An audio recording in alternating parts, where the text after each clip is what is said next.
Hey everyone, welcome back to the next episode of the First Gen Psychologist. So, in this series, we will be covering topics that destigmatize mental health as well as topics for personal development and empowerment of the First Gen experience. I'm Dr. Lisette, aka the First Gen Psychologist. My pronouns are she, her, ella, and I'm a first gen Latina psychologist, leadership coach, speaker, writer, and today I am your host. Today's topic is really important. It is breaking the cycle, prioritizing yourself as a first gen mother. Very timely for us to be discussing this also during the month of May, where I know for many cultures, May is when we celebrate Mother's Day.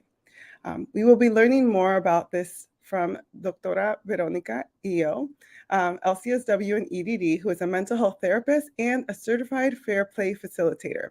So let me share a little bit more about her.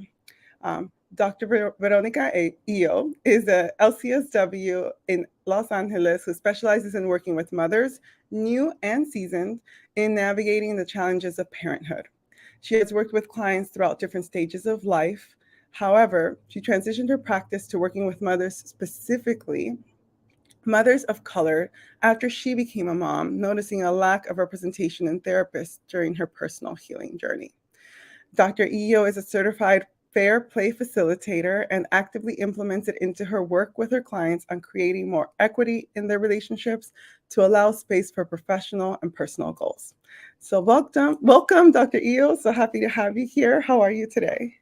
I'm doing well. Thanks so much for having me on. I'm so excited to talk about this topic. It honestly is so important and it comes up so much.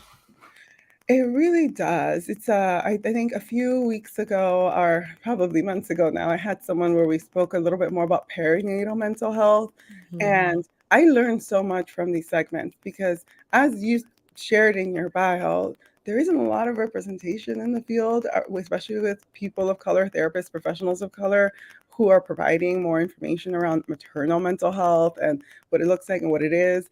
And and so there's so much that I'm just unfamiliar with it. And I think, like most of the training experiences, this mental health professionals, when we go through something, when we live it ourselves, we begin to understand a bit more in depth about the challenges that one Mhm. can go through, and we have the skills to help people. And so there's that passion for helping people. It's like, you know what, let's here's an area that I think that needs to be more resources on. I could be that resource, and I love that.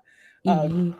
and so let's jump straight into that. So let's learn about this from you. So first big question is, what does it mean to be a first generation mother, and what are some unique challenges that first gen mothers often face?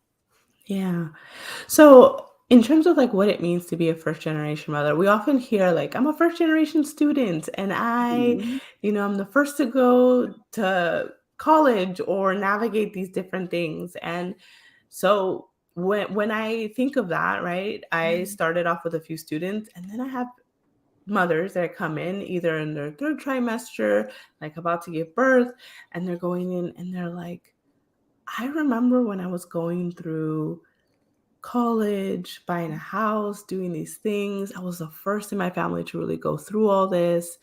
And now I realize like I'm the first in my family to really parent in a completely different way Mhm. here, especially if your parents immigrated here, right, Mhm. from a different country. Yeah. That clashes with Yeah.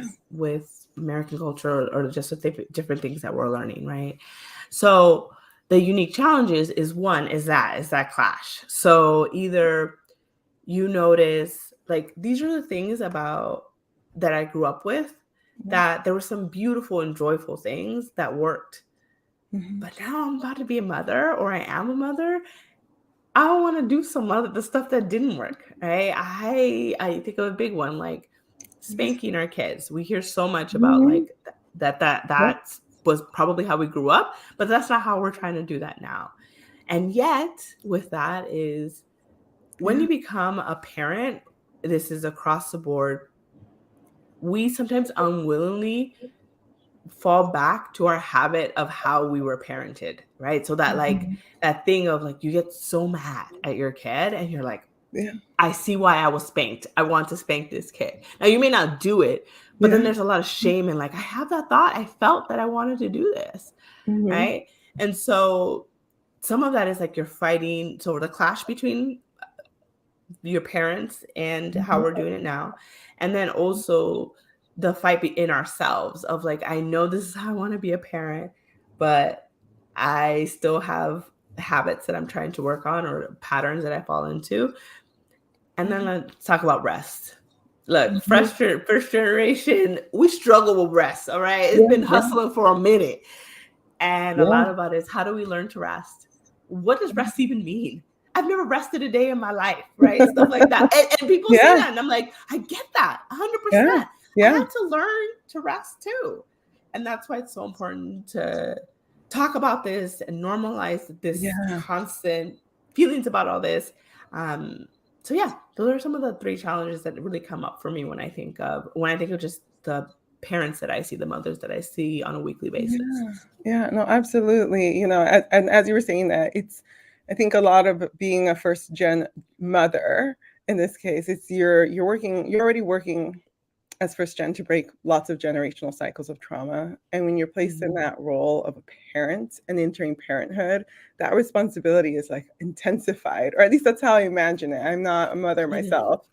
Um, and and so yeah, that's a big, it feels like such a big responsibility, right? Yes, yes, And, yes. and so I can see why it even feels even harder to rest, because first gen trailblazing, everything's such a big responsibility. Everything feels like such a heavy burden to carry.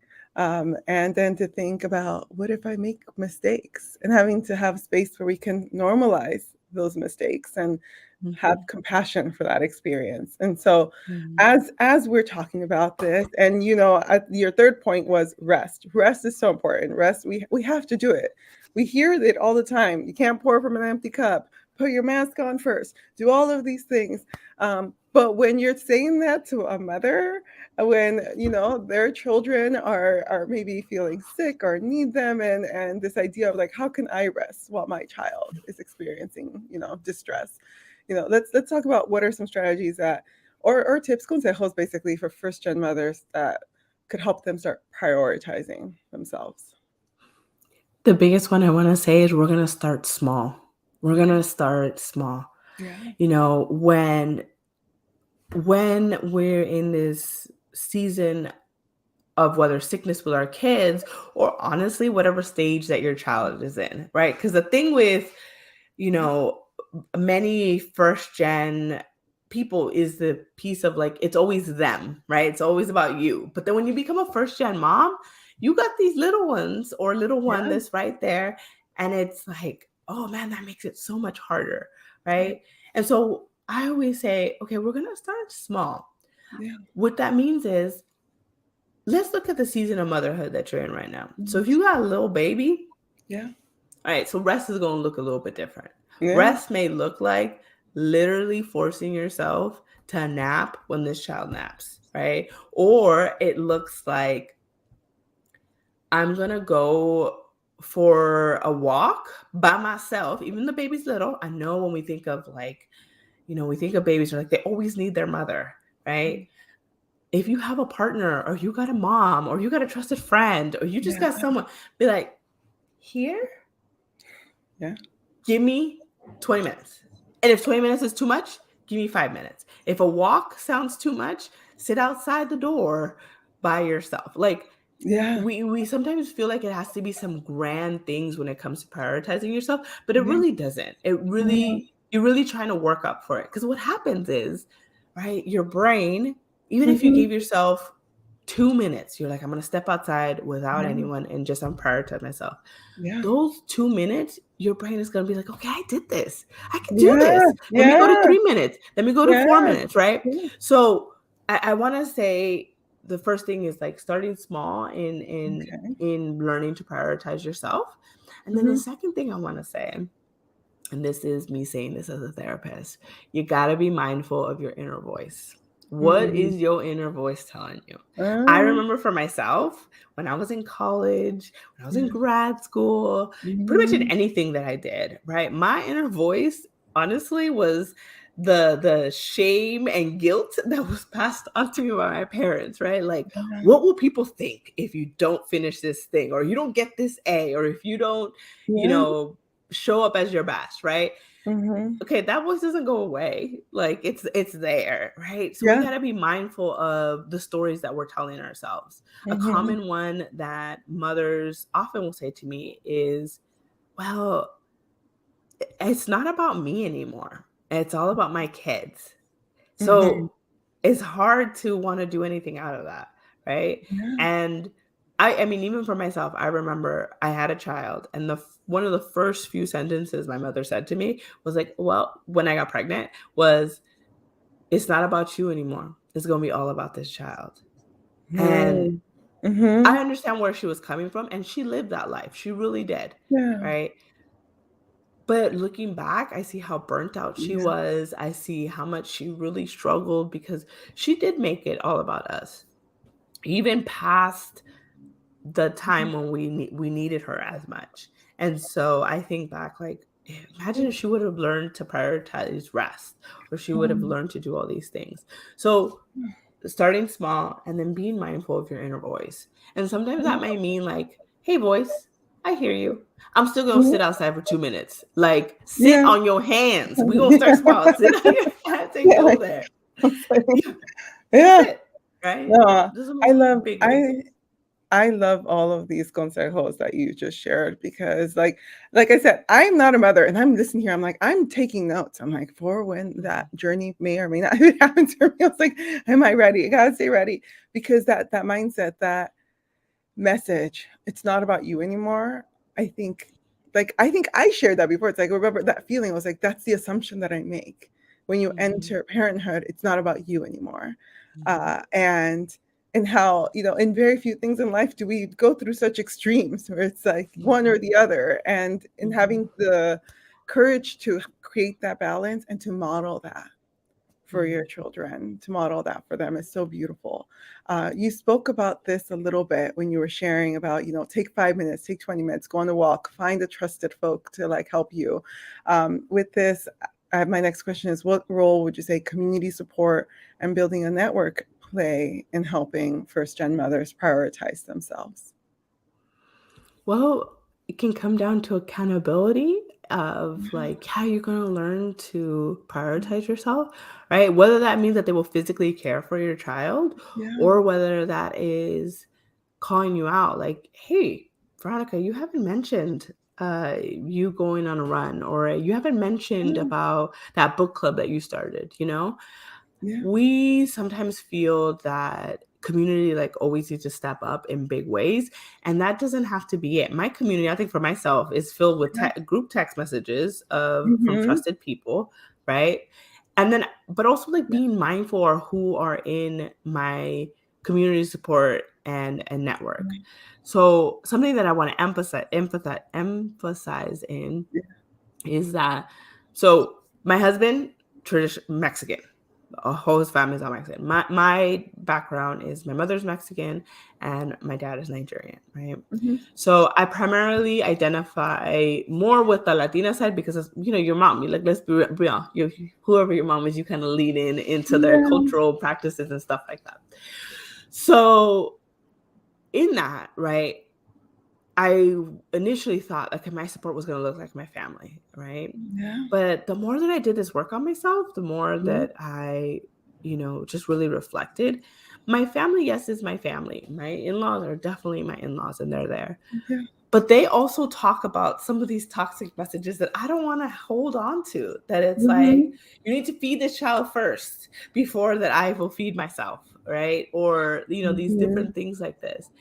And, you know, so when I look at them, I'm like, yeah, they're that I understand that they're there, but the people that I want in my community, the people that I want in my network are people that are gonna say, Veronica, I'm gonna hold this child for you so that you can eat first, you know? And going from there. It our Yeah. community and our network really do play a big role for us.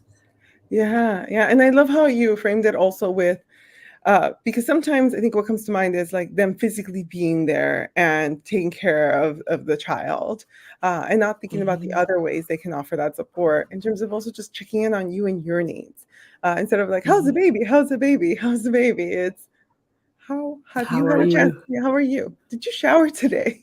Did Yeah, you step yeah. outside? Or, we live in a time now we can send each other money through Venmo or Zelle. The amount of people that I've had who have been like, look, Starbucks, here it is, y'all, is my addiction.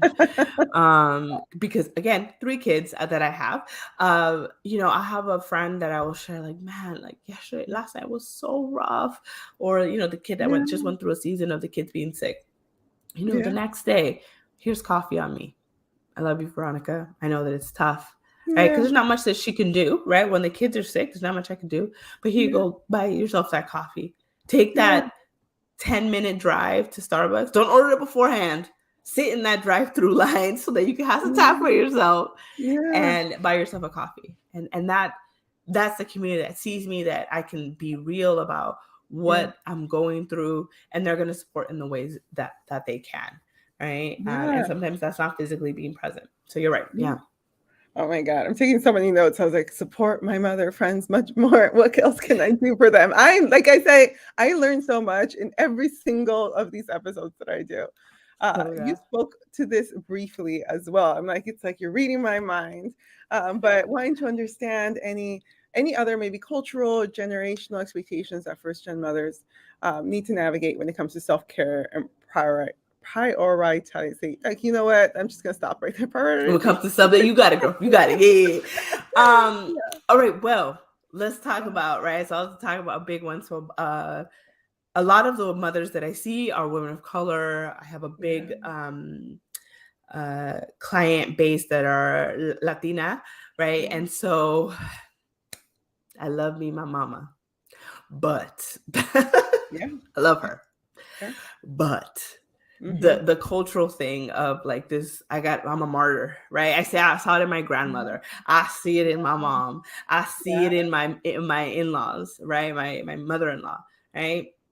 Of like, I'm gonna always be in service of my family, even if I am exhausted and pretty much failing away, right? And because that's what we saw, that expectation is there, right? If she did it, this is what I know, and that was there, right? Yeah. Now I know that I'm uniquely in this work, so I'm like, yes, they were there, and that's great, but also there are some cons to that, Mm-hmm. also in the way that happens, and so that expectation that you have to Yeah. always be in service of your family, that you need to never focus on yourself, because never, literally, I remember that was the word that was used. Now I'm like, oh no, Mm-mm. even in the slight ways that people say, like, for example, I'm going to a conference next month and I'm leaving. I'm leaving. My Good. husband's going to care for these kids, right? Yeah. Because I really want to really learn and change things for the way that I service my mom clients, right? Yeah. So I'm looking forward to that. The first question that I was asked, so who's going to watch the kids? What you mean who's going to watch the kids? This man Their I father. married him, their father. I'm going to watch them. And they're Yeah. like, but what about because schools and camps got the special days that you gotta, this is Disney Day and this is that. And I'm like, that's all on him. I am packing my bag and leaving. But the Yeah. expectation is that I'm in service of my family, even when I'm not physically here, that I need to be there. Mm-hmm. Right. Mm-hmm. And so to fight that, to navigate that is, hey, I'm going to name it. I'm going to acknowledge that that's there. Yeah. And I'm also, even if, and I will admit that it will come up to me, I will feel like I need to send the reminder or like do all that. I'm going to physically bite my tongue, keep Mm-hmm. myself from texting, text a girlfriend Sit on your who I'm hand. like, I know, sit on your hands.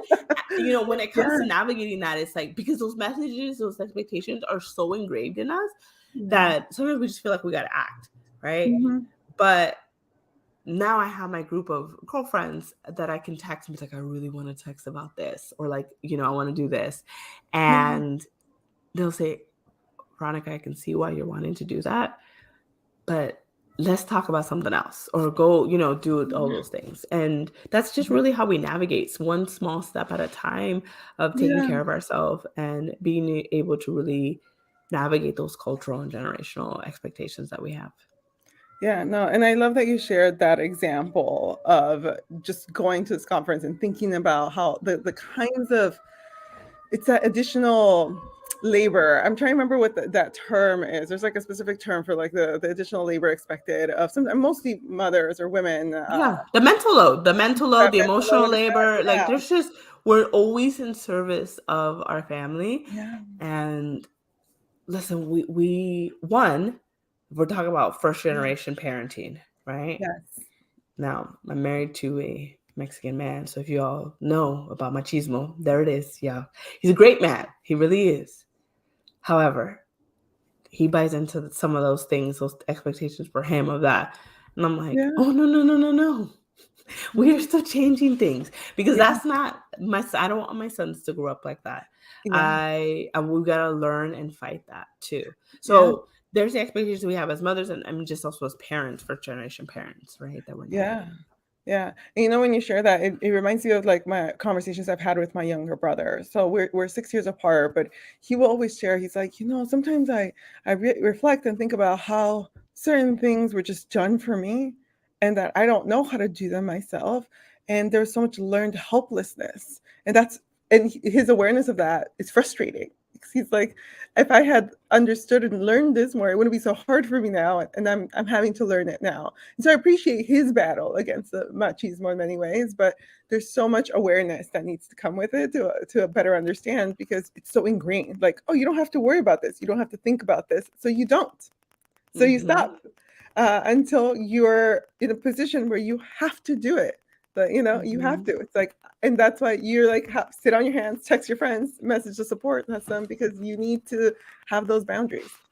Agreed. Okay, so where we're out of time, I want to transition to this question. If you have any final consejos, I know we've talked about a lot of different tips you had, which was, start small, and take those incremental steps, lean into your support system. But do you have any other consejos for anyone who's like challenged by this, struggling, feeling hesitant? I would say if you're listening to this and it comes up, like, hey, where do I start? Okay, she's saying start small. I don't know where to kind of go. I would say this is what I think of the beauty of social media is like building your community of people who Yeah, are talking about this. We are not the only ones who are talking about this. yeah, There's yeah, becoming more awareness of this, right? But you can start there, right? Like, yeah, all right, we are all on TikTok, Instagram, YouTube, y'all. Let's just admit it, we there. But let's use it for good, yeah, right? Because you may not have that community yet. You exactly. may not have the ability to walk out your door for 2-3 hours yet. Yeah. Fine.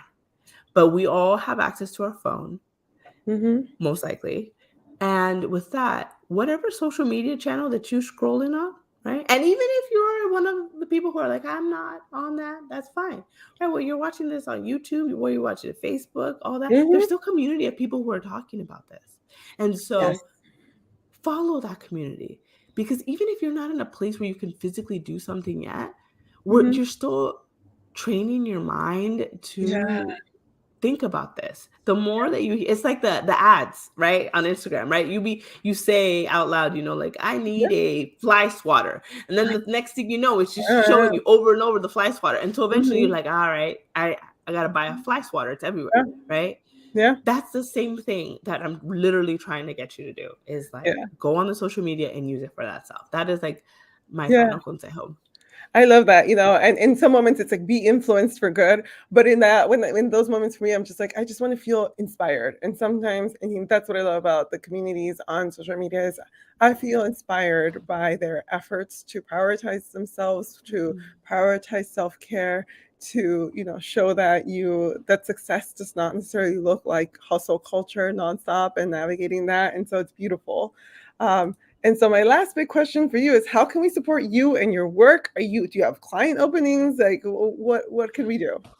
So right now I don't have client Okay. openings because listen, y'all, we Mhm. deep in this and I love it. I Yeah. love that Yeah. people are coming into it.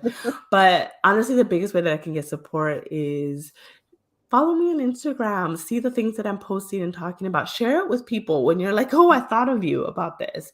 What Yeah. it really does is my whole purpose of why I show up on social media is I acknowledge that I can't see everyone. I cannot, Mhm. one-on-one do this.